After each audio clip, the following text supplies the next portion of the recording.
Up until then, my life had been embarrassingly typical of the vast majority of people who lead gray lives of little achievement and even less happiness. I did have a wonderful start, growing up in the loving environment of a small farming community in southwestern Idaho, just a short walk from the shores of the Snake River. When I left home, I was filled with the hope of carving for myself a good-sized chunk of the American dream. However, things did not turn out quite as I'd expected. After graduating from high school, I promptly went to college. But at the end of 1 year, I decided I was smart enough, so I quit. This turned out to be a major mistake, one of many major mistakes I would make during those early days. But I was impatient to work and to earn, figuring I wouldn't have any trouble getting a job, which turned out to be accurate. Getting a job wasn't hard. I was yet to understand the difference between merely making a living and making a life. Maybe hard work alone doesn't do it, I thought to myself. This for me was a shocking realization, raised as I was to believe that reward comes to those who earn their living by the sweat of their brow. A perfect intro to encapsulate what we're looking at here in 7 Strategies for Wealth and Happiness by Jim Rohn, which is the book that we're looking at today. Very similar, very much in the same vein as Zig Ziglar, who we've already profiled. This book was written in the 80s, around 1985, released widely in the mid-90s, 1996. And as you can hear there, he starts out in a bad place in his life. We learn that he's down pretty bad by about age 25. He's 25 and broke. And then he meets his mentor, John Earl Schoaf, who teaches him about wealth and happiness. And so throughout this book, he's going to intersperse those stories with the lessons that he learned. So you'll learn about his life while getting the lessons that you can then apply to your life. And I think the thing that stands out about this book is goal setting. He has 3 chapters devoted to goal setting. And while it ties into some of what we've already looked at with the Little Red Book and what Zig Ziglar would suggest, it goes more in depth. And that to me is, I think this is, if you want a book about goal setting, this would be the one out of what we read so far that I would start with. Yep, definitely. All right. So to me, this is the biggest idea in the book. If you're trying to get if you want really the synopsis of the book, what he is getting at, let's start here with this passage. It's ironic that the many men and women who work hard day in and day out at jobs they don't necessarily like, when asked to take time to design their own futures, often reply, "I don't have the time." They let their future slide. The guy says, "You work where I work. By the time you get home, it's late. You got to have a bite to eat, watch a little TV to relax, and get to bed. You can't sit up half the night and plan. And this is the guy who's behind on his car payments. He's a good worker, a hard worker, a sincere worker. But friends, I've discovered that you can be sincere and work hard all your life and wind up broke and embarrassed. You've got to be better than a good worker. You've got to be better than sincere. You've got to be a good planner, a good goal setter." That's the thesis of the book right there. And it's funny. I did the audiobook of this first before going through the actual book, and I can just hear the guy in his tone of voice. Yeah, definitely. Like you can't just plan. And this is the guy who's behind on his car payments. But this is a hard lesson to learn in life. I feel like where you hear, hey, work hard, have big dreams, go after what you want. But if you don't have any organization to it, if you don't actually have some real strategy behind what you're doing, it can lead to some really tough stuff in life. So that's what we're doing here. It starts with goal setting, 3 chapters devoted to it in this book. So again, if you want a book about goal setting, this is a great one. Let's start with the setup to this. Mr. Schoaf sighed. "Well, young man, looks like this is where we'd better start." Then looking directly into my eyes, he said, "If you don't have a list of your goals, I can guess your bank balance within a few $100s. He guessed right. And that really got my attention. Those who face the future with anticipation have planned a future worth getting excited about. They can see the future in their mind's eye, and it looks terrific. The future captures their imagination, and it exerts an enormous pull on them." That last line, "it exerts an enormous pull on them." You'll see that theme throughout the book a lot. That is, if you have your sights set on something big that you want to accomplish, that will literally pull you to eventually do the things that you want to do. I like that visualization of what the goals are there for. He has a point that he makes just before the goal section, which I also think sets up the goal section really well. And he says, "The man who dreams of wealth and yet walks daily towards certain financial disaster, and a woman who wishes for happiness and yet thinks thoughts and commits acts that lead her towards certain despair, are both victims of the false hope which affirmations tend to manufacture. Why? Because words soothe, and like a narcotic, they lull us into a state of complacency. Remember this: to make progress, you must actually get started."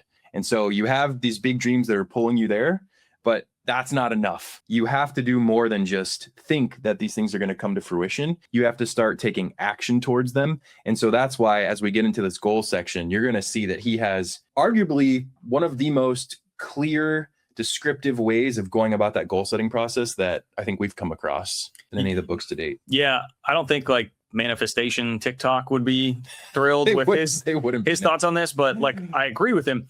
I don't think he's saying that any of that is bad, right? But it's just that without action. If you're relying on that, the universe to just bring it to you without taking action, that's going to be the problem. And I think that's great. So he says, like a well-defined dream, well-defined goals work like magnets. They pull you in their direction. The better you define them, the better you describe them, the harder you work on achieving them, the stronger they pull. Let's put it another way. When you know what you want and you want it badly enough, you'll find a way to get it. The answers, methods, and solutions you need to solve the problems along the way will be revealed to you. Once in a while, usually after I just gave a seminar, someone will come up to me and say, Mr. Rohn, if I had $1 million, I'd never work another day in my life. That's probably why the good Lord sees to it that people who say things like that never make a fortune. They would all just quit. If you had enough motivation, you could do incredible things. You have enough intelligence, but not enough reasons. A key thought indeed. Have enough reasons. This is great. Like, make sure that you know your why. I feel like this is very 7 habits, speaking of 7, but like 7 habits of highly effective people, where it's their whole point is like create a mission statement, know why you're doing what you're doing, and then that will lead you through. And we were just having this discussion before we started, but like there are times when you're in the grind, it's really hard. If you don't know the why and the reasons that you're doing it, it's much easier to stop. But you get that established first. And if that's strong enough, you're going to be in a much better spot to follow your goals. For sure. He makes a really interesting point about this and says, hey, what if you had to be rich? What if the very life of someone you love depended on your being able to afford the very best medical care? I think you'd probably find a way to make it happen. And so to be able to, make or raise money in a short period of time shows you that it is possible if you really put your mind to it and you have that strong why. I had a family friend who knew a guy that was extremely wealthy who ended up having heart failure, and he needed a heart transplant, and he went into a hospital, went to his doctors, and they said, like, sorry, we don't have a heart. The list is whatever, 1,000 people deep. Like, you're going to have to wait. And he's like, I'm going to die before I get a heart. But he was super wealthy. So he went to a private hospital and said, what would it cost me to buy a heart? And they gave him the number, and he paid for it and bought the heart and saved his own life. Now, obviously, that's not going to be a common story for people, but the point is, if you absolutely had to do it, you would probably find a way to make it happen.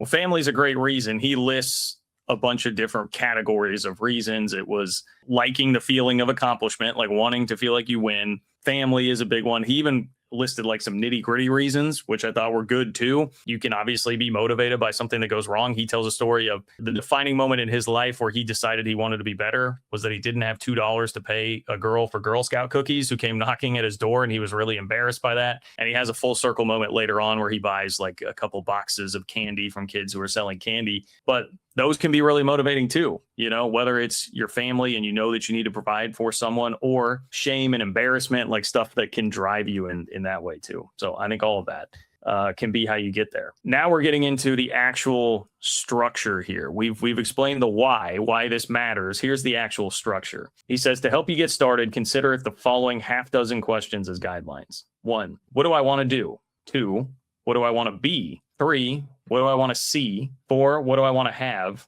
5, where do I want to go?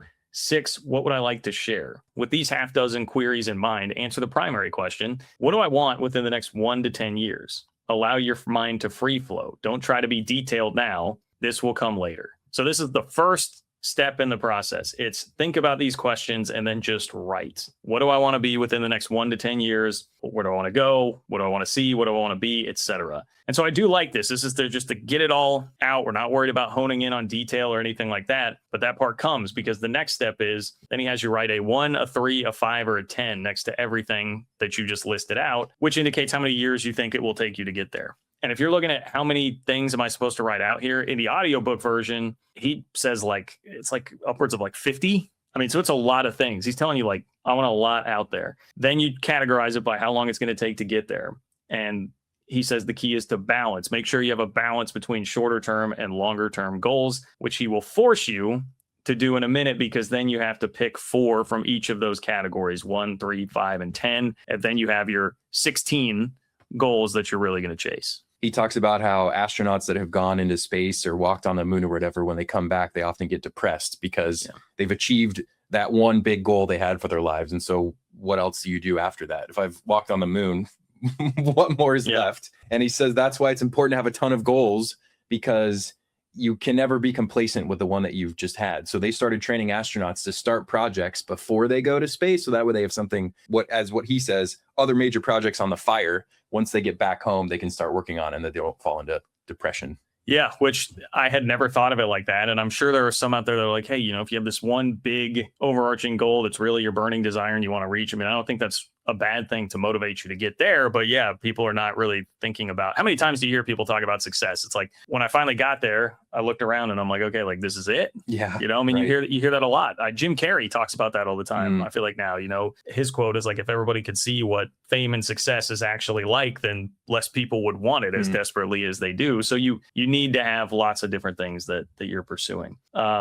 So he says, then take the 4 goals from each of the categories, put them on your final list, and then start getting a detailed description of what you want. For example, if it's a material object, describe how high, how long, how much, what model, what color, and so on. On the other hand, if it's a position or a business you want to start, give a detailed job description, including salary, title, budget under your control, number of employees, and so on. This is very much like the Little Red Book. Yes. Right? Like, this is like, make it really specific. Don't just be the kid who's walking down the street who's like, oh, I really want that toy, or the guy who tells his wife, yeah, that house would be nice, I'd love to do it, but we can't really afford that, and has no real burning desire or a plan to get there. Like, when you get detailed on it, that's where the magic happens. Number 2, he says the reason why you want to achieve or acquire the item described. Here you'll find out if you really want it or if it's just a passing fancy. If you can't come up with a clear and convincing reason why you want it, you should categorize this item as a whim, not a true goal, and replace it with something else, which this ties back to the whole thing. You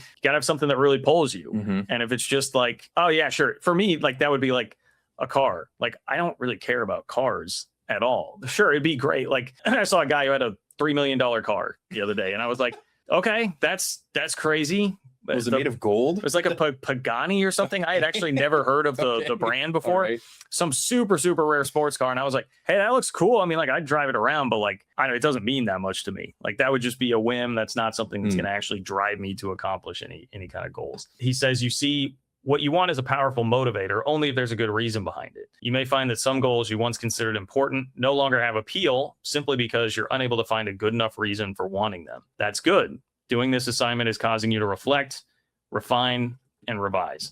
Again, the Little Red Book talks about changing that list of goals that you have, and that's perfectly fine and okay, and a natural part of the process. Like, you're going to grow and evolve, so your desires will grow and evolve too. Rohn says that's the whole point behind this, to help you plan your future. Once you've settled on your 16 goals, copy them onto a separate sheet of paper or into a permanent journal and carry them with you at all times. He's very big on think on paper throughout this book, which I have become a huge fan of. I think it's really, really helpful. So of course you're going to write that down. And then he says, review them once a week to see if they're still important and if you're taking active steps toward their realization. As you can see, goal setting is not a one-time task with the results set in concrete. Instead, it's a continuous, lifelong process. Review them once a week. We're seeing repetition again. Tons of repetition. Little Red Book, 3 times a day. Augmandino, you know, that you read it for 30 to each chapter for 30 days. Like, the brain forgets, 1. And then 2, it's just a self-accountability system. Like, if every day or every week you're having to check in and be like, okay, what did I do to work toward this and attain this? Your brain will trick you if you just think, I'm like working toward that generally, and you're not actually having those check-ins. Like, we all need it. We all need that. So I think it's a really good philosophy. I like on a Sunday, on a Sunday, plan out your week and look back at what the last week was and how are you doing and progressing toward your goals. Yeah, he makes a good point that I hadn't thought of before, which he says, unless you have goals, it is impossible to manage your time effectively. We hear a lot about time management, how to have a 0 inbox, or how to place things in your room, how to, put your gym clothes out in the morning so that way you're more inclined to go to the gym, all that stuff. But if you don't have the goal of hitting a certain whatever weight you want to lift in the gym, or weight you want to be personally, or a goal of, how, like, you want to start a business, or whatever it is, you're not going to be able to manage your time right. And so I thought that was a really interesting way of thinking about time management, because most of the time we're just thinking about hacks to try to be more productive, when in reality, the way to do it is to have really incredible goals. The other cool thing I thought about this section was that he ended it in part by saying, in addition, surround yourself with people who don't put up with your usual baloney. Don't join an easy crowd. Go where the expectations are high, where the pressure to perform is high. That too is part of your overall strategy for wealth and happiness. Repetition, once again, surround yourself with people who are going to get you to that next level in life, and you're going to be better off for it. Yeah, another consistent thing that you hear all over the place in these books, everything in this genre is, you're the byproduct of who you spend the most time with. And you can be pushed by people to do things that you would never be able to push yourself to, even if you're trying as hard as you can. So I think it really makes a difference. And he goes into I thought the part where he discussed how he did that was very interesting, where he said Mr. Shove told him, dude, you're going to have to hustle to find those type of people to be around right now, because you're a broke 25-year-old. Like, how are you going to find rich people? And he says, pay for their dinner, offer to take them out to dinner, and there are maybe more modern ways to do things like that, to, get a Zoom call with somebody or whatever, but that's a little less on their end in terms of a commitment. But there are ways to do it. And I think the point still stands, like, in an era where you have way more access to people because of the internet, like, go find some people to help inspire you and check in on you. He says, whether you accept it or not, you are right now one of the players in the game of life. And believe me, if you don't have goals to shoot at, you aren't playing a very exciting game. No one will pay good money to watch you play a game where nobody's keeping score. Dude, Zig Ziglar said the exact same thing. He was like, you can't play a basketball game without goals. Like, imagine a basketball game without goals. He did it with a little more flair than Jim Rohn did, but probably a little more Southern twang too. But they both say the exact same thing. Yes. So that's the goal setting portion of the book, which I do think is the most poignant and the most important here. But the 7 philosophies, which, the book is called 7 Strategies for Wealth and Happiness, they are: unleash the power of goals, which we covered. Beyond that, it's seek knowledge, learn how to change, control your finances, master time, surround yourself with winners, and learn the art of living well. So we can pop around to a couple other passages here. There are still some really good things that pop up. He says, give $1 million to someone who does not possess the attitude of a millionaire, and that person will most likely lose it, but take away the wealth from a true millionaire, and in no time, he or she will build a new fortune. Why? Because those who earn their millionaire status develop the skills, knowledge, and experience to duplicate the process again and again. As you can see, when someone becomes a millionaire, the least important thing is what they have. The most important thing is what they become. Income rarely exceeds personal development. Sometimes income takes a lucky jump, but unless you learn to handle the responsibilities that come with it, it'll usually shrink back to the amount that you can handle. What kind of person will you have to become to get all you want? In fact, why not write down a few thoughts in your notebook or journal? I thought this is really good. Like, the idea of thinking, if I'm going to, like, the person that I envision myself being, having this business or making $1 million a year or whatever, like, what skills do I need to have? And then that helps you lay out the roadmap to go find that. Like, there's so many people, it's like the attitude he described earlier of the guy is like, if I had $1 million, I'd never work a day in my life. No one's thinking about how to actually get there. It's just this wish. And it's like, no, like, making money is a skill. Finding a way to add value to the world is a skill. And it makes total sense that if you give 2 people $1 million, one person's going to be able to turn that into something, the other will not. I really like visualizing it that way. So I think another good way to sum up the book and the thesis of what he is getting at is this passage where he says, in all caps, by the way, success is no more than the natural consequence of consistently applying the fundamentals of success to life. The same is true of happiness and wealth. They too are no more than the natural consequence of consistently applying the fundamentals of happiness and wealth to life. The key is to stick to the fundamentals. It's a world where everybody's looking for the hack. They're looking for, like, the magic bullet, the pill, whatever it's going to be. And he is saying, like, it's just doing these same mundane things over and over again. The concept of, like, success is simple, not easy. Yeah. Right. That would be it's simple, but it's not easy to do. It's not some complex thing. And look, I love my YouTube videos too, that will give you different tips and tricks and hacks. But, like, the point is, you'll have to find something and then stick to it and do it over and over again if you want to truly have success. It's a hard thing for a lot of us to learn. It's true. 2026. And I recommend picking up the book and reading the other sections that John had talked about. There are some really cool passages that we highlighted in here, but the goal part is the biggest, the goal setting part.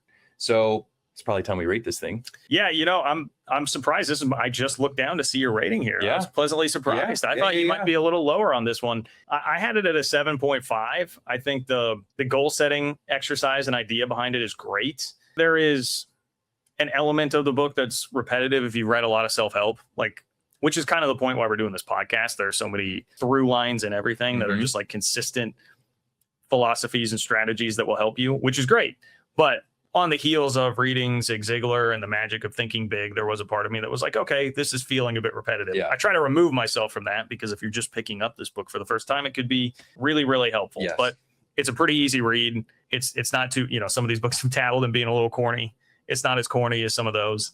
So I think pretty good from Jim Rohn. I gave it an 8.1, which is a pretty good score, all things considered. I also agreed it was an easy read. This is what I thought the magic of thinking big should have been. That book felt too scattered for me. This one was certainly more of a rifle or precision approach to goal setting, to seeking knowledge, to doing these types of things. And it was actionable, which I loved.